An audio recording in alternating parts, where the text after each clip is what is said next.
एजाज, आप सबसे पहले कहिएगा, आप क्या वजह समझते हैं कि गैर कानूनी तौर पर भी लोग जा रहे हैं और फिर जो कानूनी तौर पर जाते हैं वो भी वहाँ जाकर गैर कानूनी एक्टिविटीज़ में मुलव्वस हो जाते हैं? अलीना, पहली बात तो ये है कि आपने ये अहम मसला लिया। आपको और आपके प्रोड्यूसर को और सारी टीम को मुबारकबाद। आमतौर पे इस तरह के इश्यूज़ क्लिक बेट की वजह से लिए नहीं जाते, तो मैं समझता हूँ कि रिपोर्ट कार्ड की पूरी टीम को मुबारकबाद। दूसरी बात यह है कि जो सवाल आप कर रही हैं कि ये होता क्या है, बेसिकली ये मजमूई तौर पे सोशो इकनॉमिक इशू भी है।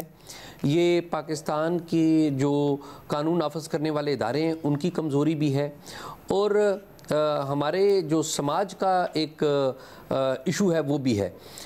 मैं शॉर्टली बात करूँगा, मुझे पता टाइम की कमी है। असल में इस इशू का आगाज़ जो है वो होता है अर्ली 60s में, जब मंगला डैम बनता है यहाँ पे झेलम के साथ, और मंगला का जो एक हिस्सा है वो मीरपुर है।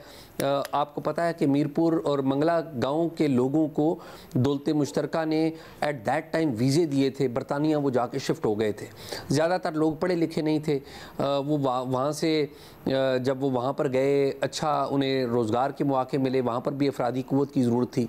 तो वो हुआ ये कि वो वापस जब आए तो इंस्टेड होता ये आइडियली ये होता कि यहाँ पर आके वो इन्वेस्टमेंट करते, फैक्ट्रियाँ लगाते, ताकि लोगों को कारोबार के मौके मिलते। लेकिन अनफॉर्चुनेटली देखने में ये आया कि जो ज़्यादातर वहाँ पर जो लोग थे वो गए और वापस आके उन्होंने बड़ी बड़ी कोठियाँ बनाई, बड़ी बड़ी गाड़ियाँ लीं, सोने की चेन पहन के वो फिरा करते थे। सारे तो नहीं, लेकिन कुछ लोग जिन्होंने माशरे के ऊपर इम्पैक्ट किया। तो ये जब सूरत हाल देखी इर्द गिर्द के इलाकों में, तो उस वक्त इर्द गिर्द के इलाकों में ख्वाहिश पैदा हुई कि हम बरतानिया चलें। तो ये कहानी शुरू हुई बरतानिया जाने से, वलायत जाने से। तो उस वक्त बड़ा मशहूर हुआ करता था कि हमने वलायत जाना है। तो अच्छे वक्त थे, पासपोर्ट जिस बंदे का बन जाता उसको जो वलायत का या बरतानिया का वीज़ा मिल जाता। लेकिन फिर ये जो मसला है ये फैलता गया, और अब ये मसला गुजर खान से लेकर गुजरांवाला तक की एक पट्टी है। अगर 95% केसेस आप देखें, more than 95% cases human trafficking के और गैर कानूनी तौर पर बैरून ममालिक बिलखुसूस यूरोप जाने के, वो इसी पट्टी में है। बाकी सारे पाकिस्तान के केसेस जो 5% से भी कम वो दूसरे इलाकों के हैं, सबसे ज़्यादा केसेस इन इलाकों के। अब होता क्या है, होता ये है कि मैं पिछले साल एक 14 साला बच्चा अबू ज़र, उसके घर गया था, गुजरात में उनका घर है। 9वीं जमात में वो बच्चा पढ़ता था, 8वीं जमात उसने अव्वल पोजीशन हासिल की थी। बाप उसका एक किराए की गाड़ी चलाया करता था, छोटा सा घर था। 26 लाख रुपए तय हुए ह्यूमन स्मगलर के साथ, और ख्वाहिश किसकी थी कि वो बैरून मुल्क जाए? उस बच्चे की ख्वाहिश थी। क्यों? उस बच्चे के गांव में, अगर आप इन इलाकों में गुजरात में चले जाएं, सराय आलमगीर में चले जाएं, गुजरांवाला में चले जाएं, झेलम में इवन चले जाएं, मीरपुर में चले जाएं, मंडी बहाउद्दीन में चले जाएं, तो आप देखें जाएंगे बड़े बड़े घर बने होंगे, रह शायद कोई भी ना रहा हो, इर्द गिर्द दिखाने के लिए, दिखावे के लिए। तो वो बच्चा जिस गांव में रहता था वहाँ की भी एग्जैक्टली यही कहानी थी कि लोग जो गए थे डंकी लगाकर गैर ममालिक में गए थे, उन्होंने आके बड़े बड़े घर बनाए थे। वो बच्चा गरीब का बच्चा था, उसका एक भाई था जो कि माजूर था, और उसका जो वालिद था अख्तर, वो एक छोटी मुलाजमत करता था। जिस तरह मैंने आपको बताया कि गाड़ी का ड्राइवर था, वो गाड़ी भी उनकी अपनी नहीं थी। तो उसने बच्चे ने वालिद को कहा कि मैं बाहर जाऊँगा तो मैं घर के हालात बदल दूंगा। तो बाप बच्चे का नहीं माना। तो बच्चे के अंकल ने जब बाहर जाने लगा, उनके पास पैसे थे, तो इन्होंने भी राब्ता किया और बच्चे ने सिफारिशें करवाई बाप से कि मुझे जाने दें। तो ह्यूमन जो स्मगलर था, जो उसे कहा गया, तो उसने ह्यूमन स्मगलर ने कहा जी 26 लाख रुपए हमने लेने, आप घर भेज दें। एक कमरे का घर था, मैं उसके घर में गया हूँ। आप अलीना सोचेंगी कि उस फैमिली ने वो घर बेच दिया, और 4 जून 2023 को वो यूनान जाने वाली उस कश्ती में सवार था बच्चा जो डूब गई। और आपको और मुझे इस बात का सिर्फ हम इमेजिन कर सकते हैं कि उस घर के ऊपर, उसकी माँ के ऊपर और उसके बाप के ऊपर क्या गुजरी, कि उनके सर से छत भी गया और उनके मुस्तकबिल की उम्मीद, उनका एक बच्चा भी गया। तो ये एक ऐसी ट्रेजेडी है, और इस ट्रेजेडी में एक और बड़ा अलमिया भी है। और वो अलमिया क्या है कि FIA इमिग्रेशन के वो अफसरान या वो जो ड्यूटी के ऊपर मौजूद लोग थे जिन्होंने उसे एट दैट टाइम लीबिया जाने के लिए और इजिप्ट जाने के लिए क्लियर किया, लीबिया गया था वो बच्चा भी, वो कौन थे, उनके खिलाफ क्या हुआ, इस हवाले से एट दैट टाइम बड़ा शोर मचा था। 350 पाकिस्तानी कहा जाता था मारे गए हैं। उनके लवाकिन आज भी एहतजाज कर रहे हैं। ये अभी 1 माह पहले ग्रीक एम्बेसी के सामने एहतजाज करने आए थे क्योंकि उनको लाशें भी नहीं मिली। मेडिटेरेनियन सीन में गुज़िश्ता 10 साल में 30,000 से ज़ायद लोग मरे हैं और ज़्यादातर उनमें हम जैसी कौमों के और सबसे ज़्यादा शायद पाकिस्तानियों की लाशें वहाँ पर यानी आप कह रहे हैं कि इसमें जिम्मेदार, मेजरली जिम्मेदार हुकूमत और अथॉरिटीज़ हैं जिनको चेक एंड बैलेंस रखना चाहिए। देखिए देखें ना, हमारा जो हम जर्नलिस्ट हैं या हम जो टीवी चैनल्स के ऊपर बैठे होते हैं, हमारे लिए बड़ा आसान कह देते हैं कि ये हुकूमत ही है। बड़ा आसान है ना, हुकूमत भी है बिल्कुल है, एग्रीड, लेकिन इसके जिम्मेदार आप और मैं भी हैं। हम जिस जगह पे रह रहे हैं, मुझे बताएं ना, क्या हम दिखावा नहीं करते? जिस दिखावे से हम शादियां करते हैं, जिस दिखावे से हम बड़े बड़ी तकरीबात मुनक्कद करते हैं, बच्चों की सालगिरहें होती हैं तो हम ऐसी तकरीब मुनक्कद करते हैं कि गली में जो कमज़ोर लोग हैं, जो नहीं सकत जिनकी, तो उनको क्या क्या मैसेज देते हैं हम। तो हमने एज ए सोसाइटी सीखा नहीं है। ये ब्लेम कर देना कि जी बिल्कुल रियासत है जिम्मेदार है। मैंने FIA का नाम लिया। अलीना ये देखिए, एहसान सादिक हैं, एक पुलिस के अफसर, बड़ा अच्छा रिस्पेक्टेबल नाम है उनका।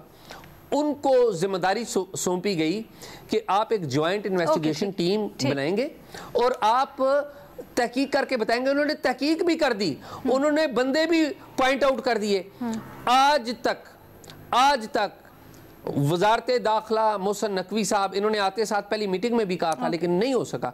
आज तक उस रिपोर्ट पर, जो एहसान सादिक साहब की रिपोर्ट थी, उस पर अमल दरामद नहीं हुआ। तो जिम्मेदार कौन है? जिम्मेदार आप हैं, मैं हूं, सोसाइटी है, हुकूमत है, FIA है। किस किस को पकड़ें? और कन्विक्शन का हाल ये है कि अगर 400 मुकदमात हैं तो 14 को सजा हुई है। पिछले जो केस था जो 2023 का, उसमें FIA गुजरात ने, जो लोकल लेवल पे FIA है वो बेहतर काम कर रही है। आज भी उन्होंने बंदे पकड़े। माजरत के साथ एजाज में इसी पॉइंट को आगे बढ़ाऊंगी, बेनज़ीर के पास लेके जाऊंगी, क्योंकि एक फैक्ट ये भी है कि कशिश तो यकीनन दुनिया में हर जगह है ना। सिस्टम ही दुनिया का ऐसा है, कोई नीचे है फिर उसके कोई ऊपर है, लेकिन हर कोई तो गैर कानूनी काम पे माइल नहीं हो जाता। अब गैर कानूनी तौर पर इतने खतरे मोल लेकर अगर जा रहे हैं और वो इतना पुरकशिश है, तो उसमें क्या सिर्फ ब्लेम करना इस सोसाइटी को दुरुस्त होगा बेनज़ीर? अलीना, पहले बात तो ये कि जब मैं पढ़ रही थी इस ग्रीस में जो हादसा हुआ इसके बारे में, और जिसमें 40 लोगों की जानें चली गई, तो मुझे ऐसा लग रहा था कि जो पिछले साल जो रिपोर्टिंग हुई जिसमें 300 पाकिस्तानियों की, तकरीबन 300 पाकिस्तानियों की जानें गई, मुझे लग रहा था कि मैं वही रिपोर्ट दोबारा पढ़ रही हूँ, क्योंकि तकरीबन वही डिटेल्स थी, वही हालात थे जैसे अभी एजाज भी बात कर रहे थे। वही इलाके थे पंजाब के जहां से लोग गए, वही रूट था जिसके जरिए वो गए, उनके साथ वही सलूक हुआ जो पिछले साल उनके साथ हुआ। उनको भूखा रखा गया, उन पर तशद्दुद किया गया, ज़बरदस्ती उनको एक छोटी सी किश्ती में बिठा दिया गया, जिसकी वजह से उनकी जाने गई। अगर एक चीज़ जो मुख्तलिफ थी पिछले साल के वाक़ये से, वो ये थी कि इस बार बच्चों के बारे में आपको ज़्यादातर सुनने में मिल रहा है कि 10 से 13 साल के बच्चे भी थे जिनकी जाने गई। ये एक बड़ा डेंजरस ट्रेंड है कि वालिदैन जो हैं अब वो बच्चों को भी अकेले भेज रहे हैं, वो भी इस एक खतरनाक रास्ते के जरिए। तो मैं लीना ये समझने की कोशिश कर रही थी कि क्या वजह है कि बार बार हम यही स्टोरी दोबारा हर साल यही सुनते हैं और एग्जैक्टली वही स्टोरी होती है।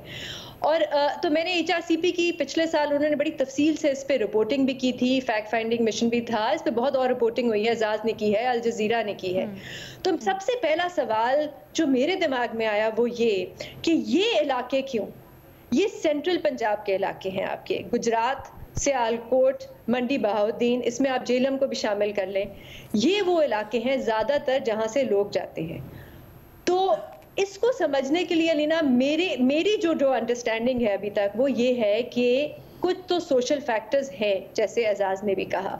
आपकी गली में कोई एक शख्स बाहर चला जाता है और क्योंकि आजकल सोशल मीडिया का ज़माना है, वो सोशल मीडिया पे जल्दी से तस्वीरें लगा देते हैं कि देखें हम कितनी अच्छी ज़िंदगी है, यूरो में हम कमा रहे हैं, यहाँ से बेहतर हम पैसे कमा रहे हैं, चाहे वो जो मर्जी नौकरी कर रहे हो, जिन हालात में रह रहे हो, लोग उनको देखते हैं, वो एक शख्स जो बच गया उनको नहीं याद रखते जो जिन लोगों की जानें चली गई।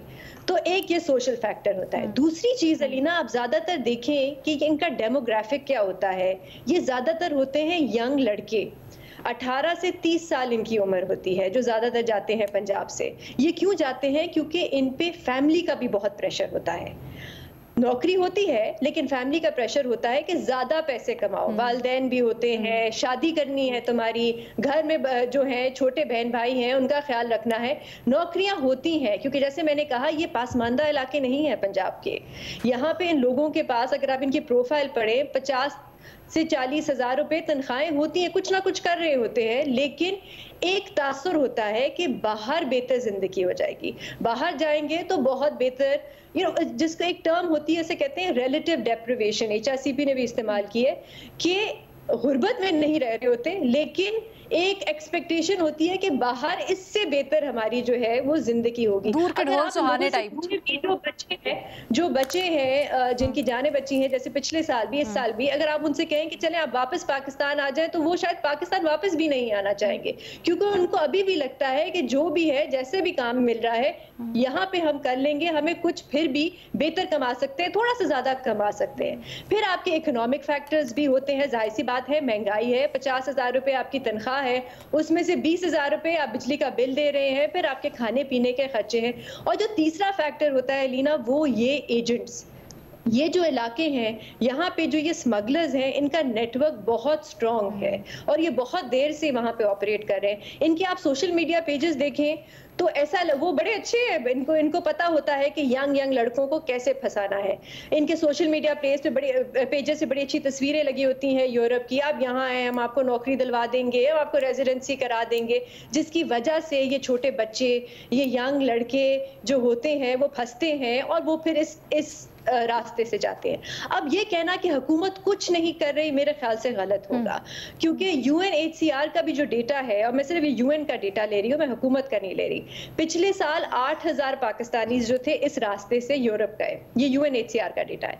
इस साल अब तक 3,000 पाकिस्तानी गए हैं। इसका मतलब कमी आई है, इसका मतलब कि जो आपने क्रैकडाउन किया है उससे थोड़ा बहुत नेटवर्क ये जो है टूटा है। अब क्या करने की जरूरत है मेरी राय में अलीना, थोड़ा सा हमें भी, मीडिया में भी और हुकूमत को भी, इस पूरा जो डिबेट होती है, जो कॉन्वर्सेशन है इस मामले की, उसमें थोड़ी सी सिंपैथी लाने की जरूरत है।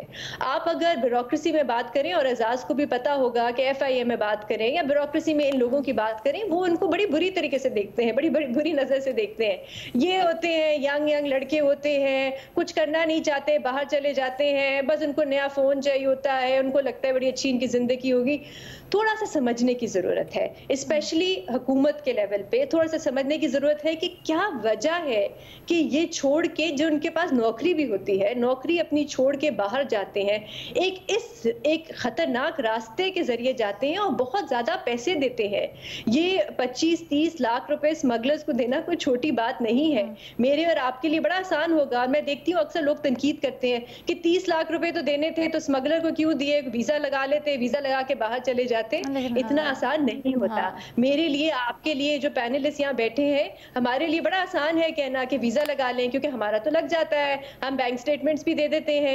ये जो यंग लड़के होते हैं, 18-30 साल इनकी उम्र होती है, इनके पास ये चीजें नहीं होती, ना ट्रैवल हिस्ट्री होती है, ना बैंक स्टेटमेंट होती है, ना कुछ, तो उससे बड़ी मुश्किलात होती है। बट अवेयरनेस कैंपेन्स बहुत जरूरी है और खास तौर पे टारगेट करना चाहिए। आपको पता है ये वही इलाके हैं जहाँ से बार बार लोग जा रहे हैं, यहाँ पे टारगेट करें, यंग लड़कों को टारगेट करें, समझने की कोशिश करें कि क्या वजूहात है।